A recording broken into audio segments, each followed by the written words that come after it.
Selamat siang semuanya, dan hari ini kita akan melihat proses pembentukan daripada wadah anak pisau pada mandau. Ini kan mandau. Nah, jadi wadahnya ini disebut resi, atau bahasa benua itu bilang ukur. Nah, memang kalau kita melihat mandau yang sudah jadi seperti ini mudah dan simpel sekali. Nah, tentunya banyak yang beranggapan seperti apa proses mandau itu sampai selesai menjadi sebuah mandau yang bisa kita pakai, kita simpan, atau kita koleksi. Nah, ternyata proses untuk menjadi sebuah mandau satu kesatuan, mulai dari bila, gagangnya, sulatannya, tali belawitnya. Ini bukan suatu hal yang mudah.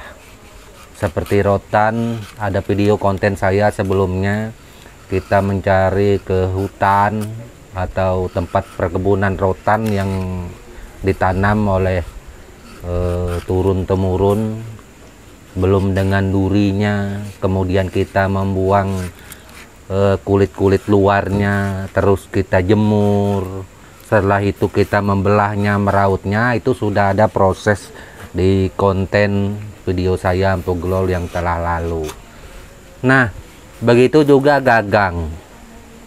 Kita mencari gagang mandau ini sebelum menjadi ukiran ini, kita turun naik hutan, ya bisa juga di kebun-kebun orang di mana ada karulin serta kayu-kayu lain yang bercabang bisa dibuat gagang, maka kita ambil.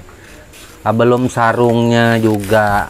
Ini sarungnya karena tidak sembarangan, harus kayu gerunggang serta lain-lainnya, menempa bilahnya juga seperti itu. Nah, untuk membungkus anak pisaunya sendiri pada mandau ini, tentunya ini juga bukan proses atau hal yang mudah, yang begitu tinggal pasang seperti apa. Nah, di sini kita akan melihat langsung proses-proses yang ada. Mari kita melihatnya. Nah, ini kita melihat ukur atau resi nih yang diraut mamaknya. Nah, seperti ini prosesnya teman-teman. Itu sebelah sana ya juga sedang diraut tuh, kita bisa melihat. Nah, kemudian diraut ini juga harus berhati-hati, jangan sampai tembus atau bolong ke bagian sebelahnya. Nah, seperti ini. Kalau diraut jangan sampai bolong ke sini. Jadi yang mulanya itu dia berawal seperti ini, teman-teman semua bisa dilihat nih. Dia berawal seperti ini bagian luarnya pertama kali, ini pelepahnya bagian luar ini. Nah, kemudian bagian pelepahnya ini kita buang, sehingga bagian dalamnya inilah yang menjadi untuk bagian luar nantinya di sarung mandau seperti ini. Nah, jadi bagian dalamnya ini nanti menjadi bagian luar, yang bagian luar menjadi dalam, kebalikannya seperti itu. Jadi setelah diraut, maka kita akan menjemurnya di matahari. Tuh, kita bisa melihat. Nah, ini dijemur di matahari, teman-teman semua tuh. Ini sampai dia berbalik, yang ini menjadi bagian luar, ini bagian dalam nantinya, baru kita angkat kembali. Ini yang barusan ditebang tadi tuh, teman-teman bisa melihat semuanya. Jadi prosesnya ini tidaklah mudah, teman-teman semua. Satu lembar sini saja berapa lama. Pisaunya juga harus sering diasah biar tidak tumpul, agar kita bisa melihat ketajamannya ini tuh.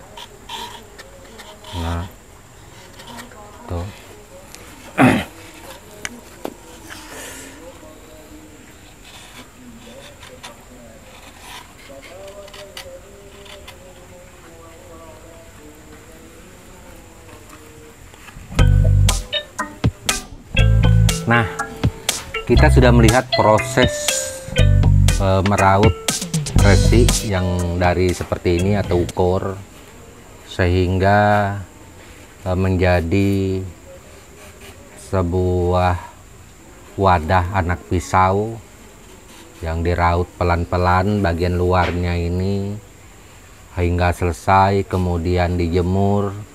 Kita sudah melihatnya langsung. Nah, begitulah proses untuk wadah anak pisau. Jadi satu buah mandau itu sebenarnya pengerjaannya tidaklah sebentar. Makanya itu sering Empu katakan untuk mandau itu pengerjaannya lama. Seperti resik saja. Resik saja ini yang meraut juga ada beberapa orang seperti ini. Biasanya sih kadang Empu sendiri yang merautnya. Nah, itu berapa lama? Satu ini aja kita meraut tidaklah sebentar ya, lumayan lamanya. Kemudian kita jemur. Lalu setelah kering nanti kita juga belum bisa memasangnya dan kita rendam lagi di air. Setelah itu baru kita memasang ke mandau itu untuk wadah anak pisaunya. Belum lagi kita menghadapi resi ini. Biasanya kalau yang baru ditebang, yang kita kerjakan, dia gatal di tangan, di badan, semuanya terasa gatal seperti itu. Nah, ini mungkin pengaruh daripada getahnya atau lainnya hingga itu membuat gatal.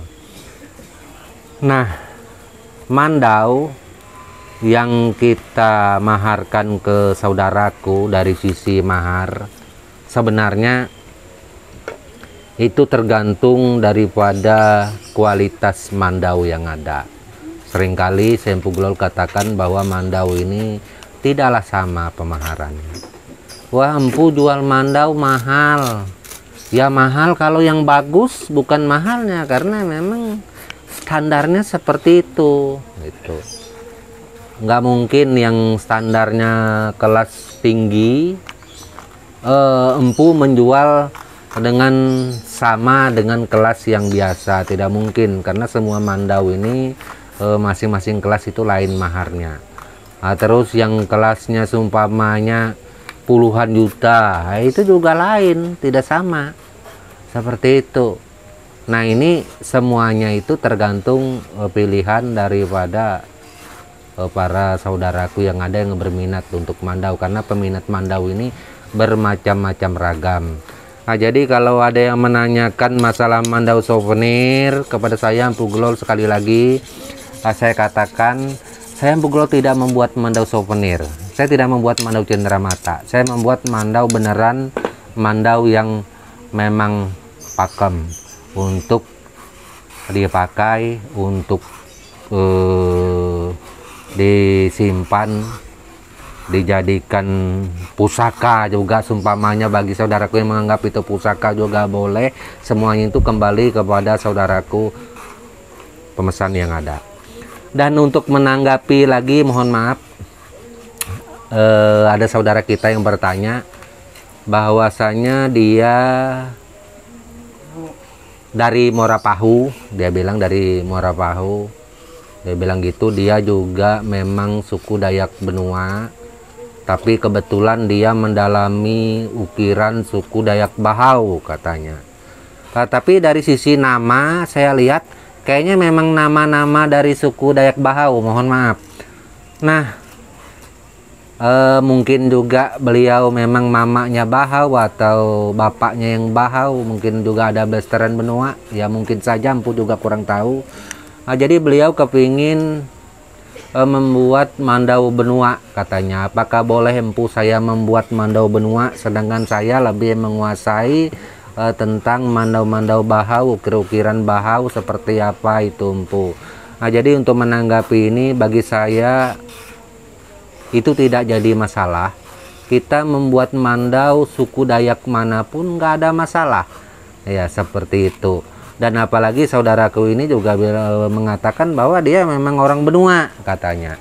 Memang untuk mengukir ukiran kita dari suku Dayak Benua turun menurun aturannya itu memang harus penengkapa ya.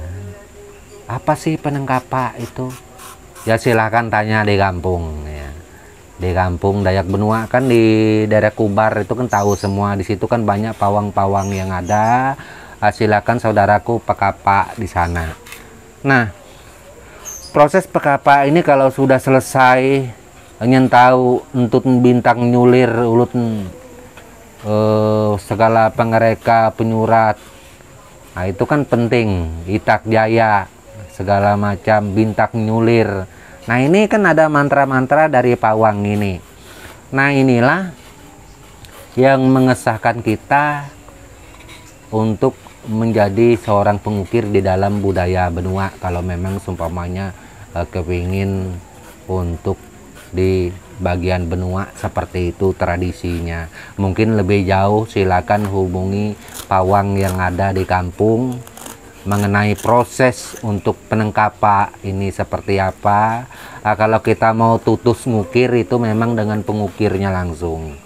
Tutus ngukir ini nggak mesti harus dengan empu. Banyak pengukir kita dari Kutai Barat ya, di daerah kampung-kampung daerah sana banyak, di kampung-kampung kita Benua. Silakan tutus di sana. Tutus ini bukan berarti juga kita harus belajar sama dia, enggak. Tutus ini ibaratnya boleh jadi dia kurang lebih dengan penengkapa tadi, supaya ukiran yang kita buat itu ada nama-nama yang memang khusus, nama di dalam ukiran dalam bahasa Dayak Benua. Seperti itu. Nah itu. Jadi mungkin hanya itu bisa saya sampaikan, saya tanggapi yang pertanyaannya dari saudaraku, karena beliau penting, kepingin saya empu Glol menjawabnya. Jangan sampai enggak empu saya jawab aja melalui channel yang ini seperti itu, karena kalau menjawab dengan ngetik kemungkinan takutnya kurang pas bahasanya. Tapi kalau dengan seperti ini kan enak didengar. Silakan datang ke kampung. Kalau untuk berkarya, sekali lagi semuanya boleh, nggak ada masalah seperti itu. Nah, memang dari masing-masing suku itu tetap pada dasarnya ada ciri khas tertentu yang memang membedakan dari buatan suku ini dengan suku ini, itu seperti itu. Bahkan kita untuk semua Kalimantan seperti itu, tapi pada dasarnya Mandau itu adalah sama seperti itu. Oke, mungkin hanya itu saja yang dapat saya sampaikan buat semua saudaraku di mana saja berada. Semoga pada hari ini sukses selalu dan tak kurang satu apapun. Akhir kata, dimanapun, baik itu di Indonesia maupun di luar Indonesia, salam budaya dan tabe selalu untuk kita semua. Amin.